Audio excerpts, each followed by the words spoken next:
하나님의 말씀 사도행전 22장 6절에서 16절까지입니다. 말씀을 받기 위한 우리의 고백을 먼저 드립니다. 우리의 형편과 마음을 가장 잘 아시는 하나님, 이 시간 주의 말씀을 받겠습니다. 말씀하여 주옵소서. 주님의 순전한 말씀으로 나를 꾸미시고 내게 주님의 거룩한 법도를 가르쳐 주소서.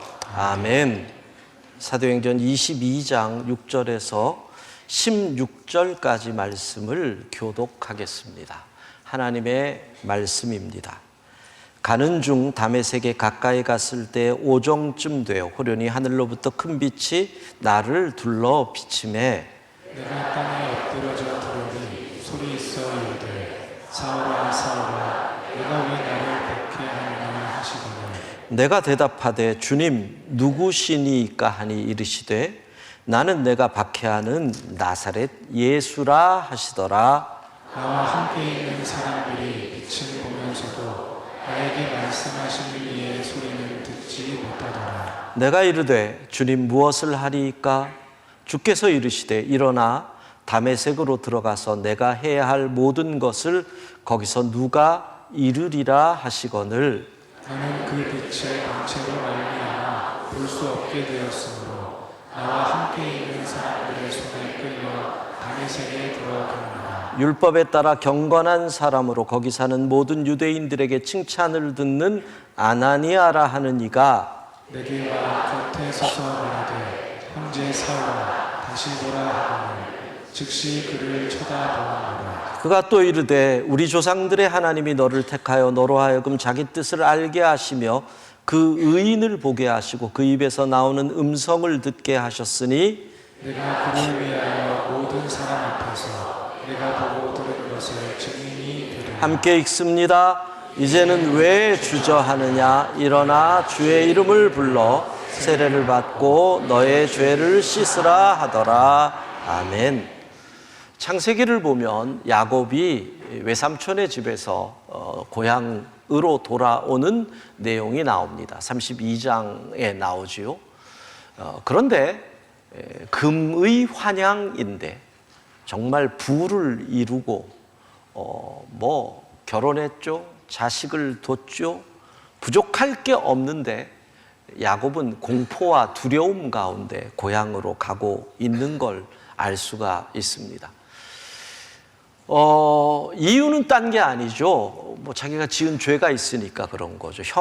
쌍둥이 형을 속여서 장자권을 빼앗았고 아버지의 축복을 가로챘던 그 죄로 외삼촌네 집으로 도망을 갔고 20년 만에 돌아오는데 그를 마중하는 형은 자그마치 400명을 거느리고 야곱을 맞이하러 온다는 겁니다. 여러분 400명이 지금도 개인이 거느리기에는 많은 숫자인데 야곱 시대면 지금부터 한 4,000년 전이란 말이에요.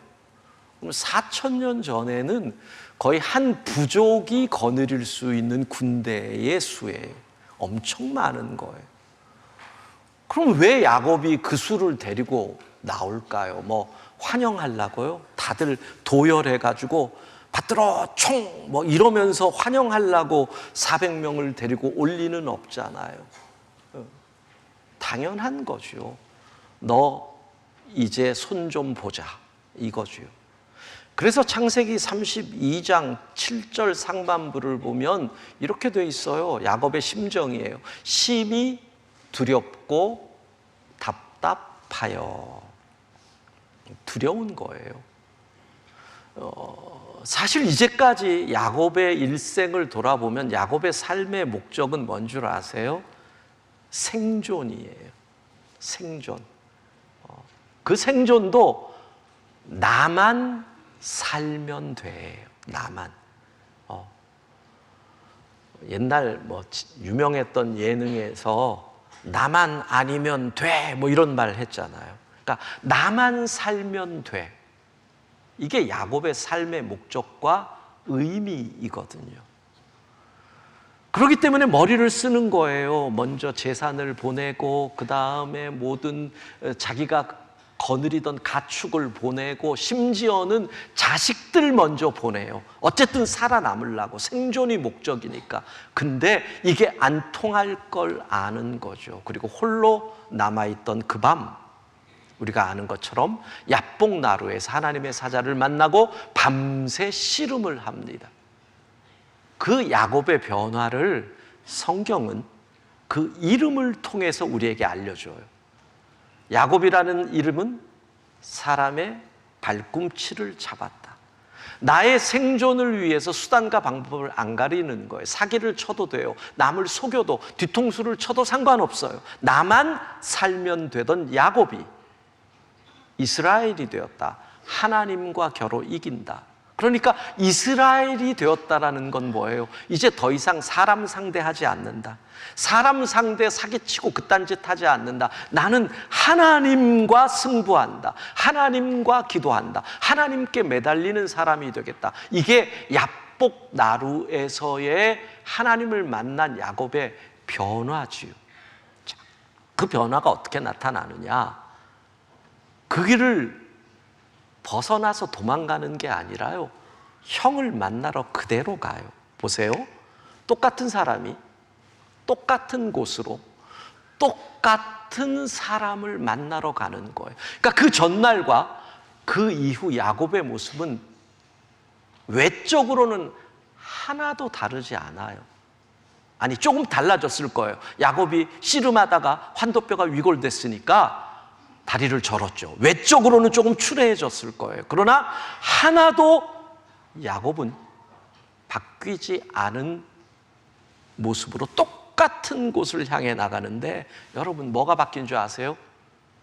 목적과 의미가 바뀐 거예요. 그 전에 야곱이 그 형을 만나러 갈 때 최고의 목적은 생존이에요. 생존. 의미는 뭐예요? 나만 살면 되는 거예요. 그런데 지금은 생존이 아니에요. 지금 야곱의 목적은요, 더불어 같이 사는 거예요. 형제가 사랑하고 용서하여 우애를 이루는 것이 그의 삶의 의미가 돼요. 나 혼자 살면 뭐해? 같이 살아야지.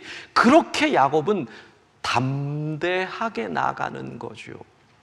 그래서 성경은 우리에게 주는 메시지가 뭐예요? 하나님을 만나면 똑같은 사람이 똑같은 곳을 가지만 삶의 목적과 의미가 바뀐다.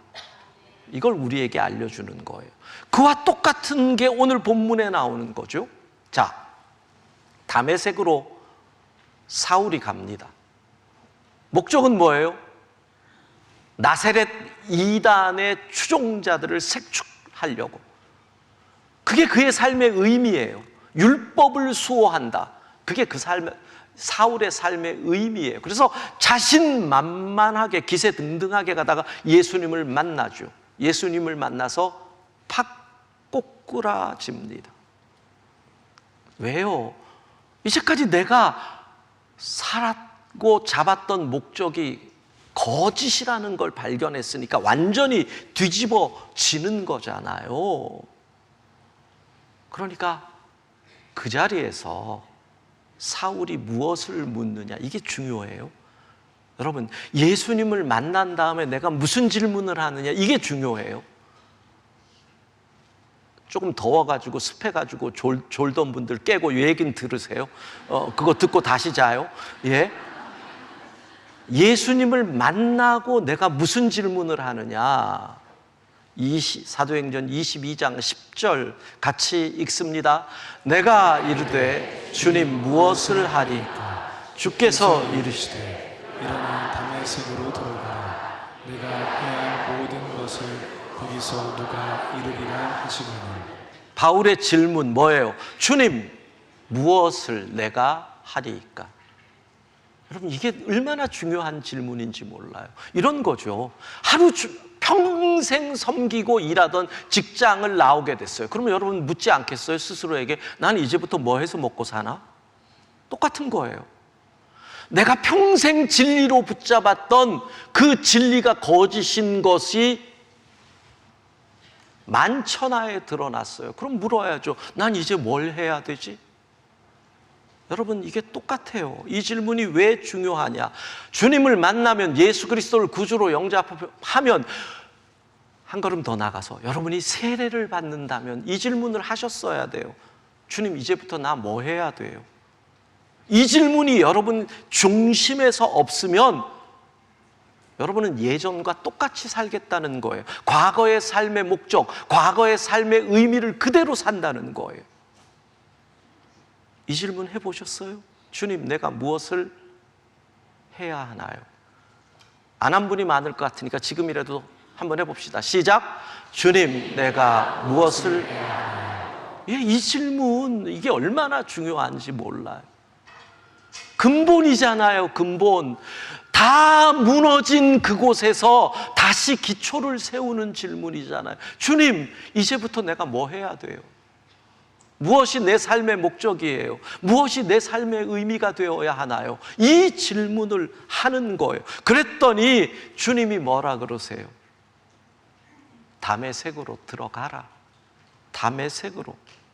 물론 거기서 아나니아를 만나서 주님이 부르신 뜻도 알아야 되고 세례도 받아야 되고 눈도 떠야 돼요. 근데 여러분, 이 다메섹 원래 그가 가던 곳이에요. 똑같은 사람이 똑같은 곳으로 똑같은 사람을 만나러 가요. 마치 야곱이 야복 나루에서 하나님과 씨름한 이후와 똑같은 거예요. 그럼 뭐가 바뀐 거예요? 삶의 목적과 의미가 바뀌어서 다메섹으로 가는 거예요. 많은 분들이 주님을 만난 이후 어떻게 됐느냐를 물어보죠. 가끔은 제가 볼 때 100에 1명 정도는 직장도 그만두고 가던 길 멈추고 또 하던 일 멈추고 신학교 가가지고 선교사가 되거나 이렇게 되는 분 있어요. 예, 그것도 중요해요. 근데 제가 볼 땐 100명에 1분 정도예요. 그럼 나머지 99명은 가던 길을 계속 가요. 다메섹으로. 다메섹에서 무슨 일이 벌어질까요? 삶의 목적과 의미가 제대로 되는 거예요. 그것을 성경에서는 사도행전 9장에 보면 이렇게 표현을 해요. 상징적인 표현이지요. 사도행전 9장 18절 같이 읽습니다. 즉시 사울의 눈에서 비늘 같은 것이 벗어져 다시 보게 된지라 일어나 세례를 받고. 비늘 같은 것이 벗어졌다. 물론 이 비늘은 육체적으로 보면 뭐 비늘이라고 표현되어 있지만 너무나 밝은 빛 예수 그리스도를 보고 그 눈이 충격을 받아서 눈에서 눈물, 눈곱 뭐 이런 것들이 넘어와서 눈 위를 확 덮어서 비늘같이 됐다. 이렇게 이해할 수 있을 거예요. 그런데 이 비늘이 의미하는 게 뭘까요? 이제까지 사울의 눈을 가렸던 잘못된 그의 삶의 목적과 의미가 벗겨졌다. 예수 그리스도를 만나서. 여러분, 삶의 목적과 의미가요, 잘못된 것이 세워지는데 따지고 보면 시작은 너무나 작은 것에서 시작되는 게 많아요. 사소한 오해와 착각, 이 오해와 착각으로 된 잘못된 판단, 이 잘못된 판단을 내가 옳다고 믿고 그 옳음을 위해서 어떻게 해요? 그게 내 목적이 되는 거예요. 그게 옳으니까. 그게 내 삶의 의미가 되는 거예요. 그래서 어디로 가요? 다메섹으로 가요. 사람들 죽이려고. 근데 그 근원을 이제 예수님을 만나서 보니까 착각이 있는 거예요. 그게 비늘이에요. 그 착각이 뭘까요? 사울의 착각이 뭘까요? 사울의 오해가 뭘까요? 다른 거 아니에요. 하나님을 잘 믿는다는 것이 곧 율법을 잘 지키는 것이다. 이게 엄청난 착각이거든. 거꾸로 할 수 있어요. 율법을 잘 지키는 것이 하나님을 잘 믿는 것이다 라고 말할 수는 있어요. 계명을 지키는 것이. 근데 하나님을 잘 믿는 것 이꼴 율법 잘 지키는 것이다는 아니에요. 그건 맞을 수도 있지만 전부가 아니라는 얘기예요. 왜? 하나님을 잘 믿는 게 뭐예요, 여러분?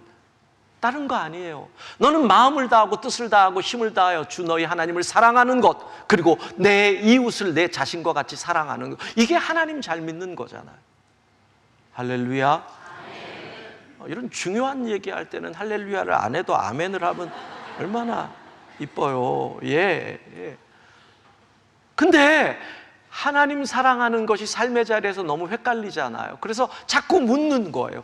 이게 하나님 사랑하는 겁니까? 뭐 예를 들어서 옛날 같으면 주일날 뭐 사 먹는 거, 우리 어렸을 때 주일에 뭐 사 먹으면은 혼났거든요. 이거 하나님 사랑하는 겁니까? 이런 질문을 한단 말이에요. 그러면 목사님들이, 율법학자들이, 바리새인들이 선을 그어주는 거예요. 자, 요 선을 그어줄게. 여기 넘지 않으면 하나님 이거는 맞는 거야. 근데 이 선이 한두 개가 아니거든. 수백 개의 선이 그어지거든. 요 선 안에서만 사는 거예요. 이 선 안에. 그러면 하나님을 잘 믿는 거라고. 이게 100년, 200년, 300년 되다 보니까 본질과 정신은 사라지고 이 선 안에서만 있으면 하나님을 잘 믿는 게 되는 거예요. 그리고 또 하나님 잘 믿는 건 뭐예요? 더 잘 믿는 건 이 선을 넘어가는 사람을 잡는 거. 그게 지금 사울이잖아요. 이 선을 넘어간 사람을 나는 잡겠다. 그럼 진짜 하나님을 잘 믿는 것. 여러분 가만히 생각해봐요. 우리의 믿음의 자리에도 이 선이 얼마나 많았어요. 생각해보면 70년대, 80년대 여러분 술, 담배가 60년대도 그렇죠. 술, 담배 하면 예수님 제대로 못 믿는 사람이었어요. 그때는. 그렇죠? 심지어 어느 목사님들 그랬어요. 술, 담배 하면 지옥 간다 그랬어요. 어휴, 많으시겠어요 여기. 아니 진짜 그랬다니까요. 그 시대는 그랬어요. 근데 그게 진리라면 그 선이 지금도 지켜져야 되잖아요. 그건 뭐예요? 문화예요. 문화. 문화에 따른 계율일 뿐이에요. 아마 지난 금요일에 여기서 제가 와인 하신 분 손 드세요 그러면 손 들 분 많을 거예요. 안 들겠지만 속으로 했는데 이럴 분들 많을 거예요. 그렇잖아요. 70년대에 막 한국의 TV가 막 이렇게 각 집으로 갈 때 여러분 그때 뭔 줄 알아요? 얘기가 뭔 줄 알아요? 주일에 TV 보는 게 옳으냐 그르냐를 갖고 얘기했어요. 요즘은 예배 시간에도 핸드폰으로 유튜브를 보는데 여기 와서도 옳다 그러는 거 아니에요. 근데 그 시절에는 주일날 집에서 TV 보는 게 옳으냐 그르냐 그랬다니까. 제가 전도사를 하던 수유리에서 교육전도사를 하던 90년대, 80년대 말 90년대 초에 당회에서 무슨 결정을 해요? 제가 수유제일교회라는 교회에 교육전도사를 했잖아요. 처음 오는데 제가 아니 서울에 무슨 리가 있어? 수유리? 제 질문이 그거였어요. 서울에도 리가 있어? 왜 수유리야? 그러면서요 이 동네를 처음 와본 거야. 오는데 보니까 이 동네 이름이 얼마나 웃기니 무슨 빨래골이냐 지금 막 그러면서 제가 왔거든요. 빨래골 지나니까 장미원이래. 여긴 또 무슨 장미원이냐. 동네 이름 참 웃기다. 그러면서 제가 수유리로 와서 수유제일교회로 왔었거든요. 그때 제 기억으로 당회에서 뭘 갖고 야단을 쳤냐면 주일날 교사들이 아이들에게 뭘 사주는 걸 갖고 야단을 쳤어요. 여러분 주일에 뭘 사 먹느냐 돈을 쓰느냐 이걸 갖고 야단을 쳤어요. 제 입장에서는 교사들이 자기 돈 써가지고 애들에게 뭘 사주는 것만 해도 너무 귀한데 안식일을 범했다는 거예요. 안식일을 범했다는 거예요. 이게 당회에서 야단을 친 내용이 그게 90년대 한국교회 얘기였어요. 그것뿐이에요. 여러분 몇 년 전까지만 해도 상상도 못했잖아요. 주일에 교회를 안 나오고 온라인 예배를 드려? 이야 말도 안 돼. 근데 지금도 400명 넘게 지금 온라인 예배 드리고 있어요. 그렇잖아요. 그 시절 보세요. 코로나 지나면서 다 무너져 버렸잖아요. 우리가 그은 선이 얼마나 우리의 잣대로. 본질이 뭐예요? 하나님을 사랑하고 이웃을 사랑하고. 그래서 그 시절에 보면 11조 해, 주일 성수해, 술 담배 안 해. 그런데 회사에서 직원들 월급 안 주는 그런 집사님, 사장님 많았어요. 떼먹는. 뭐가 옳으냐고. 뭐가 옳으냐. 본질. 효도가 뭐예요? 일주일에 한 번씩 부모님 찾아가고, 어버이날에 가고, 명절에 찾아가서 선물 용돈 드리고, 생신에 찾아가고, 이러면 효도예요? 그것만 해도 대단한 거예요. 부모님을 향한 사랑과 공경의 마음 없는 그냥 율법을 지키는 것을 우리는 효도라고 이야기하지 않잖아요. 본질. 바울의 눈에서 비늘 같은 것이 벗어져요. 율법을 잘 지키고 율법 안 지키는 사람들을 꽝 잡는 게 하나님 잘 믿는 게 아니구나. 비늘이 벗겨지니 그의 삶의 목적과 의미가 바뀌게 되는 거죠. 제 얘기를 조금 할게요. 2부 때는 못해요. 2부 때 요즘 저희 이 주차가 난리가 나서 10시 10분만 되면 이 전쟁이 일어난대요, 여기서. 그래서 이제 2부 때 설교 시간 줄이고 2부 때 기도 시간 줄이고 2부 예배를 어쨌든 줄인다. 시간을 줄일 수밖에 없어요. 밑에서 저기서 막 그냥 이 참지를 못하고 막 사람들이 소리 지르고 막. 우리 교인들 말고 지나가려는 분들이 차가 너무 막히니까. 그래서 2부 예배, 그러니까 여러분 가운데 3부가 길다고 생각하시는 분들은 2부로 오시면 2부 시간은 50분에서 50 몇 분이면 끝나요. 그러니까 설교도 짧고 좋잖아요. 2부로 가시기를 권장을 드려요. 3부는 길어요. 4부는 더 길어요. 최근에 제 눈에서 비늘이 벗어진 사건이 있어요. 신앙적인 거라기보단 깨달음인데, 그러니까 비늘이 벗어진다는 것이 깨닫는다는 거잖아요. 제 아내가 나간 사이에 택배가 왔어요. 택배가 와서 집에서 제가 택배를 이렇게 하다가, 택배 오면은 뭐 이런 거 있잖아요. 분리수거를 해야 되잖아요. 이게 플라스틱. 근데 이게 플라스틱인지 비닐인지 모르겠는 거예요. 이거는 뭘 해야 되지? 이건 어디로 가야 되지? 이게 안 되는 거예요. 그래서 내가 전화를 하려다 갑자기 이런 생각이 드는 거예요.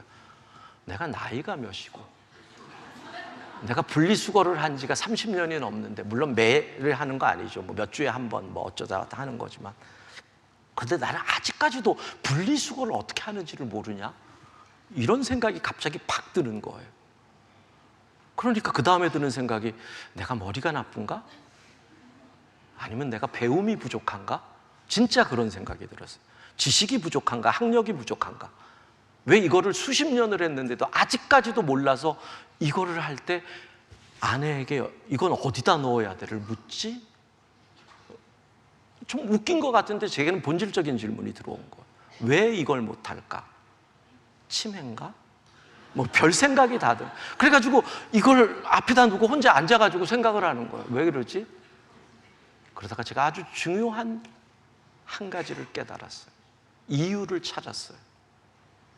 저는 30년 넘게 집에서 가끔이지만 이 일을 하면서 한 번도 분리수거가 나의 일이라고 생각해 본 적이 없었어요.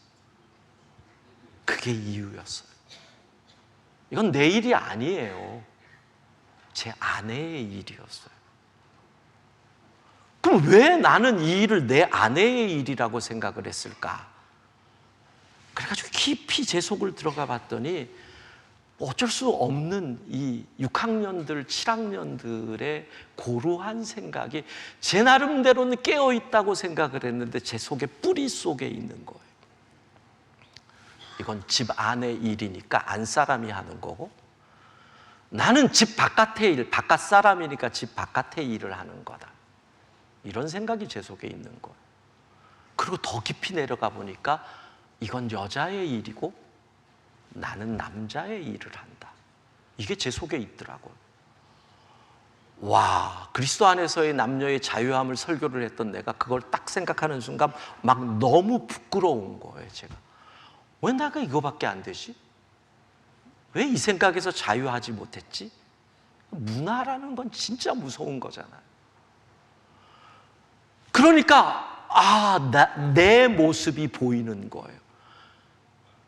여러분, 제가요 집에서 분리수거를 할 때 늘 가졌던 생각은 뭐냐면, 이건 내 아내의 일인데 내가 하는 거니까 나는 돕는 일이다라고 생각. 그러면 내가 도와주니까 제 아내는 저에게 어떤 마음을 가져야 돼요? 감사의 마음을 가져야 돼요. 진짜 그렇게 생각했다니까요. 감사의 마음을 가져야지. 당연히 이건 내 일이 아닌데, 나는 밖에서 돈 버는 게 내 일인데. 그러면 밖에서 집에 들어왔는데 집이 지저분해요. 청소가 안 돼 있으면, 아니 집안에서 일하는 사람이 청소도 안 해놔? 화가 나는 거죠. 깨달았어요. 비늘이 벗어지는 거죠. 그게 아니구나. 그게 아니구나. 내 일이구나. 이제부터 이건 내 일이다. 내 일이다. 내 일이다. 근데 왜 우리 아내는 이거 4부 때 안 하려고 그랬는데 왜 3부에 왜 왔대요? 저기 딱 앉아있는 게 보이네. 진짜. 왜 4부에, 늘 4부에 오던 사람이 오늘은 왜 3부에 와가지고 앉아가지고. 진짜. 이젠 빼도 박도 못하네. 그러고 나니까요, 제가 설거지를 가끔 하는 게 당연히 내 일이에요. 도와주는 일이 아니에요. 많은 남편들 잘 생각하세요. 도와주는 거 아니라 내 일이라고 하는, 이건 완전히 이 천동설이 지동설 되는 일이잖아요, 저한테는. 예. 그렇게 생각하니까 당연한 일이에요. 집에 와서 지저분하면 내가 하면 되는 거예요. 청소하면 되는 거예요. 나의 일이에요. 보세요. 비늘이 벗겨지잖아요. 그러니까 똑같이 담회색으로 들어가요. 집이 담회색이에요. 이전에는 뭐예요? 정복자로 들어가는 거죠. 점검하러. 청소됐나? 설거지 됐나? 사울의 심정으로. 근데 이제 담회색으로 들어갈 땐 뭐예요? 내 집에 내가 들어가는 거. 그러니까 그 깨달음 이후에 제가 어떻게 변화됐는지 알려드릴까요? 제가 아침마다, 사실은 새벽기도 끝나고 거의 아침을 제가 토스트해서 커피 내려가지고 뭐 이렇게 늘 먹어요. 늘 먹는데 그때마다 이렇게 생각했어요. 나 같은 남편이 어딨냐. 그렇죠. 6학년 3반이 아침을 자기가 다 해먹는, 이런 진짜 나는 천하에 드문 착한 남편이다, 이런 생각을 했어요. 근데 제가 그 깨달음 이후에 그 생각 버렸어요. 내가 먹을 거 내가 하는 건데 이게 뭘 자랑할 일이야. 그리고 그 이후에 아침에 먹고 한 번도 설거지를 안 한 적이 없어요. 훌륭하죠. 뭐 박수 칠 일은 아니에요. 보세요, 여러분. 근데 내 생각이 이건 거예요. 내가 먹은 걸 내가 치우는 건 너무나 당연하지. 이건 자랑할 일도 없어요. 그래서 아침에 요즘은 오트밀을 이렇게 해가지고 제가 먹는데, 그리고 그냥 다 설거지하고 넣고, 내 일. 비늘을 벗어. 집에 들어가는 목적이 바뀌어요. 의미가 바뀌어요. 여러분, 잘 생각해 보세요. 그 뿌리에 뭐가 있느냐. 조선시대부터 내려오던 남녀에 대한 차별이 내 속에 있더라고요. 한국교회 생각해 보세요. 여성 장로 안 된다. 그 뿌리가 뭔 줄 아세요? 어떤 해석을 하더라도 그거예요. 여성이 부족하기 때문이에요. 그래서 안 된다라는 거예요. 뭐가 부족한데요? 여러분의 어머니가 부족해요? 뭐가 부족한데요? 그 뿌리 속에 그게 있단 말이에요. 바울이 담에색에 들어가요. 목적과 의미가 바뀌어요. 예수 그리스도를 만나면 똑같은 곳에 똑같은 사람을 만나러 가도 의미와 목적이 달라진다는 거예요. 사도행전 22장 15절 같이 읽습니다. 내가 그를 위하여 모든 사람 앞에서 내가 보고 들은 것의 증인이 되리라. 보세요. 여러분이 똑같이 회사를 가요. 똑같이 학교를 가요. 똑같이 일터를 가요. 담에색으로. 근데 목적이 바뀌어요. 내가 그를 위하여, 예수 그리스도를 위하여, 예수님을 위하여 산다. 이게 예수님을 만난 사람들의 새로운 목적이에요. 삶의 목적이에요. 의미가 바뀌어요. 뭐예요? 예수 그리스도의 증인이 되리라. 예수님을 전하는 삶, 이게 내가 살아가는 의미예요. 그 삶의 목적과 의미를 가지고 우리는 똑같이 다시 다메섹으로 가는 거예요. 직장으로 가는 거예요. 가정으로 가고 학교로 가고 친구를 만나러 가고, 다메섹으로 똑같이 가지만 삶의 목적과 의미가 바뀌어 가는 그곳에 하나님이 함께 하시고 하나님의 영광이 임하고 하나님의 나라가 임하고 하나님의 능력이 임할 줄로 믿습니다. 예수 그리스도를 통하여 여러분의 삶의 목적과 의미가 온전해질 수 있기를 주의 이름으로 축복합니다.